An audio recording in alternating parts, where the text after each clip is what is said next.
gente, sejam muito bem-vindos a mais um vídeo aqui do canal. Hoje eu tô de volta aqui para falar sobre a primeira e a segunda temporada da série Ctrl Z. Então vamos lá pro vídeo logo sem muita enrolação. Ctrl Z acompanha um grupo de jovens do chamado Colégio Nacional após um hacker ter acesso aos celulares e começar a divulgar e compartilhar seus segredos. A premissa da série é bem parecida com Gossip Girl e também com Pretty Little Liars, por causa de tudo ser voltado à tecnologia e ter uma pessoa controlando eles. O hacker, como eu disse, ele tem acesso a todos os celulares de todos que ele quiser, desde que tenha acessado o Wi-Fi da escola. Mas ele tem mais foco em um grupo específico, que são o Raul, a Sofia, a Isabela, a Natália, o Pablo e o Gui. Ainda dentre eles, a Sofia Herrera, quem ganha mais destaque por ser, digamos que, uma menina especial, já que ela vê coisas que os outros alunos não veem e ser muito observadora. Então, logo de cara, o hacker dá mais foco nela, fazendo ela ir atrás dele e, consequentemente, nos fazendo conhecer mais ainda a personagem. Mas é claro que a gente também conhece bastante os outros personagens, já que seus segredos também são expostos. Quando a primeira temporada estreou no Netflix, eu fiquei com vontade de ver, mas logo passou por ter essa premissa parecida com Pretty Little Liars, que eu já tinha visto recentemente e já estava cansada um pouco depois de 7 temporadas. Acontece que agora em julho, depois de ficar sabendo que teria uma segunda temporada, eu resolvi dar uma chance pra série. Eu assisti ela em mais ou menos 2 dias, porque ela é bem curta, tem 8 episódios com mais ou menos 40 minutos cada um. Eu já imaginava que ia gostar, mas não ia ser uma série que eu ia me apaixonar e virar fã, e foi exatamente o que aconteceu agora com Ctrl Z. Acho que ela tem muitos problemas com atuações e também no roteiro que muitas vezes se perde. Um ponto positivo é que os atores pareciam mesmo jovens de 16, 17 anos que estavam no ensino médio.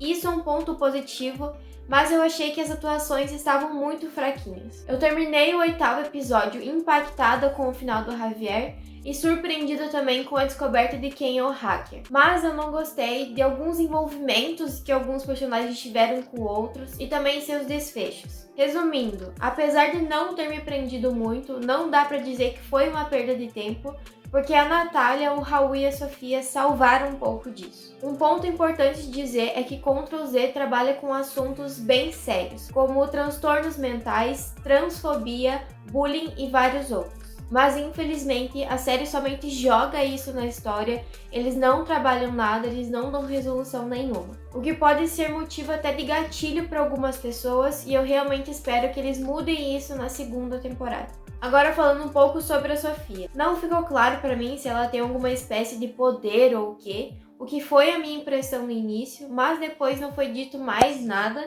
e só foi mostrado que ela é muito observadora. A revelação de que o homem que ela encontrava na verdade é o pai dela foi a melhor revelação da temporada inteira pra mim. Eu achava que ele era namorado ou algo assim que ela escondia por ele ser bem mais velho, mas na real era o pai dela que foi dado como morto, como a gente viu lá no último episódio. Falando nesse último episódio, ele foi o melhor pra mim, como é de se esperar do último episódio das temporadas, por causa de todas as descobertas e resoluções. Tivemos algumas revelações, como o Raul ser o hacker e também a motivação dele, que eu não achei nada a ver, mas sim foi bem construído. E também sobre o pai da personagem principal que eu acabei de falar. Mas tirando isso, não teve muita coisa como é de se esperar, mas foi bom que já deixou um gancho para uma segunda temporada, que é o inclusive que a gente vai falar agora. Nossa segunda temporada estreou agora no dia 4 de agosto, com 8 episódios e a duração de 40 minutos mais ou menos cada um também, como a primeira temporada. Como a gente viu no final da primeira temporada de Ctrl Z,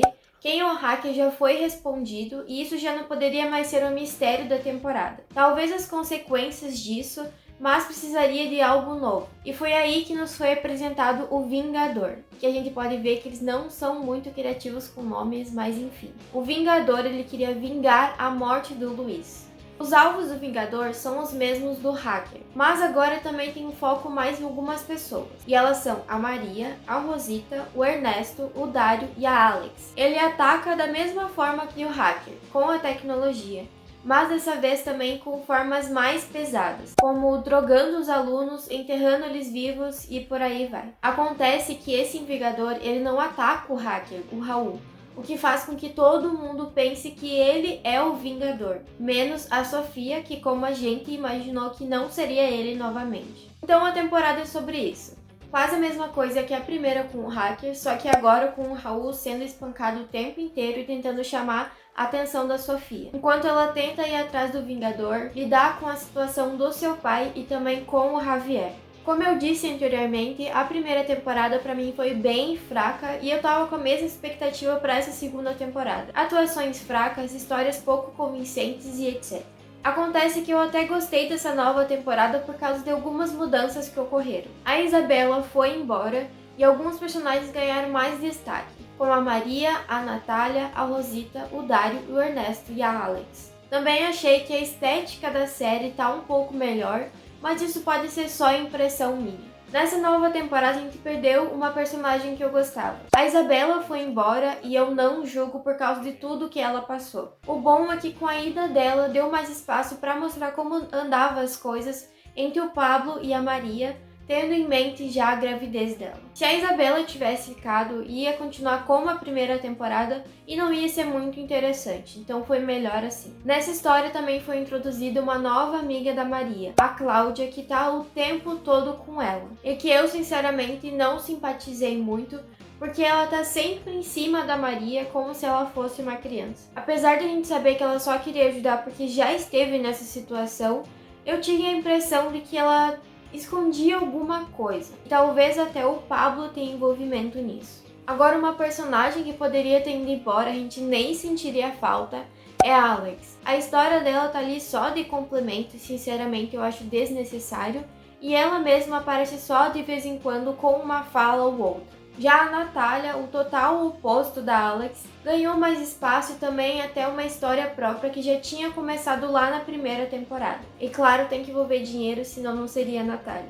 A história dela é o que eu mais gostei, porque teve um contexto bom, já começou lá no primeiro episódio da primeira temporada e veio até aqui na segunda, onde ganhou mais destaque ainda. E fica melhor quando o Javier se envolve com ela. No início eu achei nada a ver, que eles são totalmente opostos, mas eu comecei a gostar depois que eu vi que ela também estava se envolvendo emocionalmente, mesmo que continuasse com os rolos do tráfico e depois com a prostituição. Isso se estendeu até o final de uma forma legal, não ficou cansativo, até que se conectou com a história do Vingador, ainda deixando a questão sobre o sequestro dela para uma possível terceira temporada, o que foi um gancho legal já que a história é fluida. Falando no Javier, eu já não gostava muito dele no início, porque ele é meio chatinho e tava sempre em cima da Sofia. Lá no começo também eu shippava os dois, mas acabou passando porque eles ficavam naquela lenga-lenga e ficou chato. Aí quando ele se envolveu com a Natália, o chip foi por água abaixo,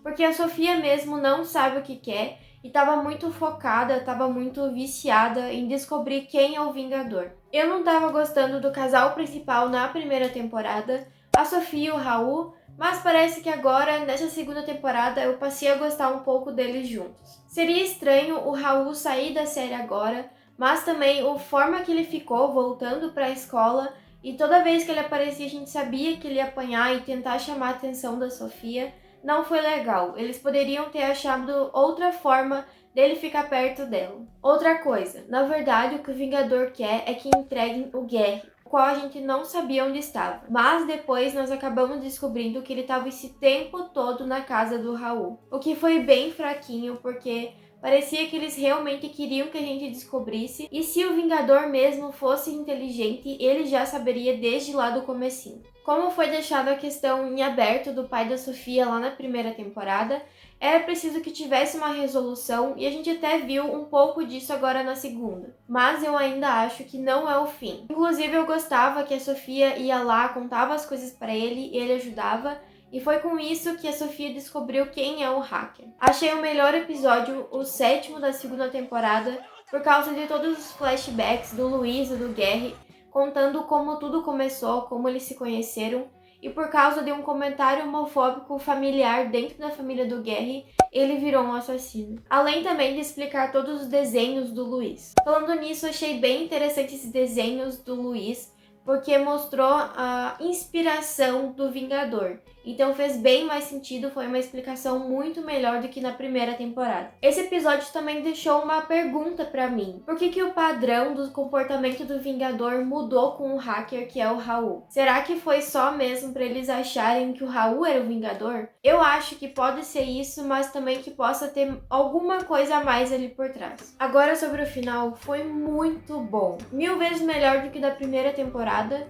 Mas não só o final, a temporada toda inclusive foi melhor do que a primeira. Começou com a atuação da Sofia e o planinho dela de usar a fofoqueira da Rosita. E foi tendo um desenvolvimento legal até as últimas cenas do último episódio, que foi quando a gente descobriu que na verdade a Alex sempre foi o Vingador. Como eu falei no início, pra mim se ela fosse embora não ia sentir falta nenhuma, mas agora isso mudou. Até porque eu tava escrevendo o roteiro enquanto assistia a temporada, né? Eu não esperava que fosse ela e foi um misto de sensações porque eu não gosto da personagem, porque eu achei sim que fosse Lulu ou que ela tivesse algum envolvimento, o que eu continuo acreditando que tenha sim, mas fez sentido dessa vez, por causa de todas as pistas que ela deixou. Então foi bom que ela deixou as pistas, eles mostraram pra nós com clareza, e não foi só aquelas visões estranhas da Sofia, que pra mim não faria falta nenhuma, não faz sentido, eu queria que tivesse parado. Infelizmente eles não tiraram, mas pelo menos diminuiu a frequência. Também acabou com algumas questões em aberto para uma possível terceira temporada, como o sequestro da Natália, se o Pablo vai levar mesmo dinheiro ou não, o que vai acontecer com a Alex, mas principalmente o que aconteceu com a Suzana. Ela pode ter se desequilibrado, o que eu acho que é bem difícil, se alguém empurrou ela de propósito ou se ela caiu por acaso, já que eles estavam se empurrando, se ela caiu em si ou se alguém derrubou ela. Então a gente teria que descobrir tudo isso na terceira temporada, apesar de que sinceramente eu acho que ela não vai ser renovada, já que foi uma surpresa pra mim ela ter sido renovada já pra segunda temporada. Então se você gostou da série, se você gostou da minha crítica, não esquece de deixar um like no vídeo e também se inscrever no canal para não perder os próximos vídeos de críticas de filmes e séries da Netflix e também futuramente da Amazon. Mas por essa semana é isso e eu te vejo na próxima semana. Tchau! Olha o spoiler que eu soltei do próximo vídeo ou dos próximos vídeos.